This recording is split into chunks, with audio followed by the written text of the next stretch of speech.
Halo teman-teman ATLM Indonesia. Nah, kali ini kita buka ya surat dari Kementerian Pendidikan dan Kebudayaan, Direktorat Jenderal Pendidikan Tinggi. Nomor suratnya ya 0111E/TU/2021. Lampiran satu berkas. Perihalnya yaitu pelaksanaan uji kompetensi mahasiswa bidang kesehatan tahun 2021. Suratnya tanggal 28 Januari 2021 ya. Ya, kurang lebih sekitar 3 bulan yang lalu. Nah, ini kepada pertama Rektor atau Direktur Pimpinan Institusi Pendidikan Tinggi bidang kesehatan. Kedua, Lembaga Pendidikan Layanan Pendidikan Tinggi wilayah 1 sampai dengan wilayah 15 ya. Nah, lalu di sini dalam rangka pelaksanaan uji kompetensi bidang kesehatan sesuai Permendikbud nomor 2 tahun 2020 tentang tata cara pelaksanaan uji kompetensi mahasiswa bidang kesehatan tahun 2021 dan memperhatikan hasil rapat pengarahan mohon institusi perguruan tinggi memperhatikan dan mempertimbangkan hal-hal sebagai berikut.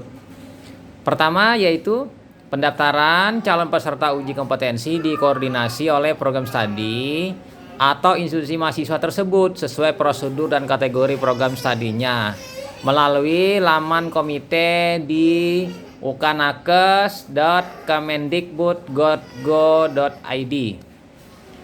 Nomor 2, pengumuman hasil kompetensi diatur oleh Komite Nasional dan Perguruan Tinggi diharapkan menyesuaikan kalender akademik dengan jadwal sebagaimana terlampir. Ketiga, pada masa pandemi COVID-19, pelaksanaan uji kompetensi nasional 2021 hanya menggunakan satu metode uji. Metode uji ya, computer based test secara online di perguruan tinggi atau lokasi yang memiliki CBT center yang memenuhi standar. Jadi ya, pakai CBT saja ya. Kemudian nomor 4, peserta yang bisa mengikuti uji kompetensi nasional adalah 1. Yang pertama, mahasiswa yang terdaftar di Pangkalan Data Pendidikan Tinggi PD Dikti semester akhir telah mengisi KRS semester akhir di PD Dikti. Untuk itu, pimpinan institusi harus memastikan sebelum pelaksanaan uji kompetensi nasional, semua calon peserta uji telah memenuhi standar kelulusan dan dilaporkan PD Dikti. Poin B-nya, peserta reteken yang telah dinyatakan lulus atau oleh PT setelah Februari 2020 sesuai dengan Permendikbud nomor 2 tahun 2020 dan terdaftar di PD Dikti ya. Nah, ini ada 2 poin. Nah, lanjut lagi kita. Perlu kami informasikan bahwa memperhatikan surat edaran Sekretaris Jenderal Kemendikbud nomor 36603-A.A5-OT-2020 tertanggal 15 Maret 2020 tentang pencegahan penyebaran COVID-19 di Kementerian Pendidikan dan Kebudayaan, maka pelaksanaan uji kompetensi akan mengikuti tata cara dan protokol kesehatan sesuai tata laksana yang ditentukan oleh Komite Nasional Uji Kompetensi. Atas perhatian dan kerjasama yang baik kami ucapkan terima kasih. Direktur Jenderal Nizam. Nah, ini ada tembusannya. Mendikbud, PLT Sekretaris Jenderal Kemendikbud, Direktur Jenderal Pendidikan Vokasi Kemendikbud, Komite Nasional Uji Kompetensi. Oke, kita masuk ke halaman selanjutnya ya. Lampiran. Karena ini tadi berkasnya full ya. Jadi di sini ada lampiran jadwal pelaksanaan uji kompetensi nasional bidang kesehatan tahun 2021. Gelombang 1. Ini ada pendaftaran 5 sampai 21 April ya. Ini sudah masuk ini pendaftaran. Kemudian pelaksanaan ujian 22 sampai 24 Mei 2021. Ini kemudian pengumuman kelulusan 9 Juni sampai 2021. Ini khusus untuk profesi nurse dan profesi bidan. Ya. Nah, lanjut lagi yang kedua, pendaftaran 19 April sampai 8 Mei, ya kan? Lalu pelaksanaan ujinya 5 sampai 7 Juni 2021.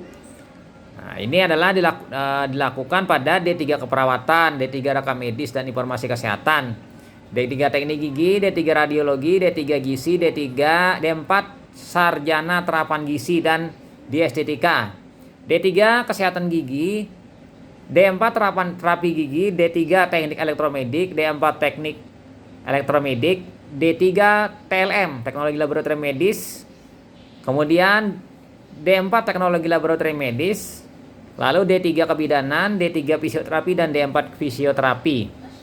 Nah, untuk pengumumannya untuk gelombang 2 itu adalah 23 Juni ya. Jadi bagi teman-teman ATLM dan yang lainnya, pengumuman 23 Juni selesai uji kompetensi.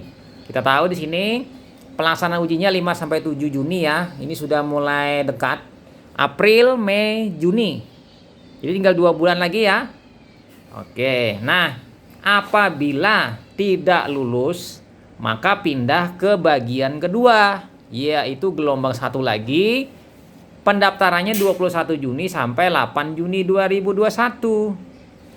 Nah, ini pelaksanaan ujiannya yaitu 7 sampai 9 Agustus.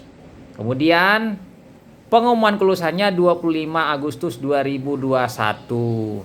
Ini meliputi D3 sanitasi, D4 sanitasi lingkungan, D3 optometri, D3 akupunktur, D3 keperawatan, D3 kebidanan, profesi bidan, D3 ortostatik prostetik, D4 ortostatik prostetik, D4 okupasi terapi, D3 okupasi terapi, D3 terapi bicara, D4 terapi bicara, D3 terapi okupasi, D3 gizi, D4 sarjana terapan gizi dan diestetika, D3 kesehatan gigi, D4 terapi gigi. Nah, untuk pengumuman kelulusannya 25 Agustus.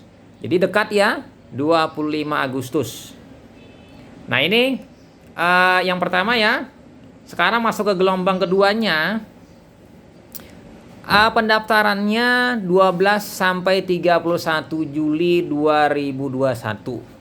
Pelaksanaan ujiannya 28 sampai 30 Agustus 2021. Nah, ini terdiri dari yang pertama D3 rekam medis dan informasi kesehatan, yang kedua D3 teknik gigi, yang ketiga D3 radiologi, kemudian yang keempat profesi nurse, kelima D3 teknik elektromedik, yang keenam D4 teknik elektromedik, ketujuh D3 TLM, ya kan? 8 D4 TLM. Jadi D3 D4 teknologi laboratorium medik berada di gelombang keduanya ya.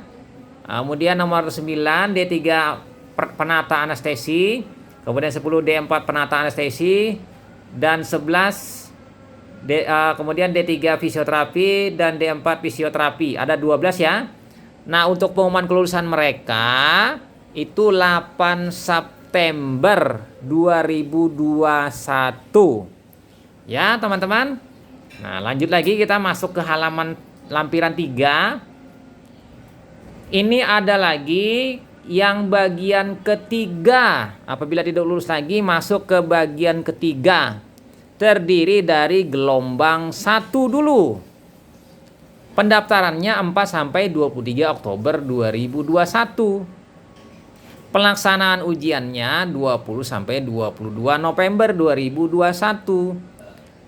Pengumuman kelulusan 8 Desember 2021. Nah, untuk gelombang pertama, ini pertama D3 keperawatan, yang kedua D3 kebidanan, yang tiga profesi bidan, keempat D3 teknik gigi, kemudian keempat D3 radiologi, kemudian yang keenam D3 gizi, ketujuh D4 sarjana terapan gizi dan diestetika, ke-8 D3 kesehatan gigi, dan 9 D4 terapi gigi.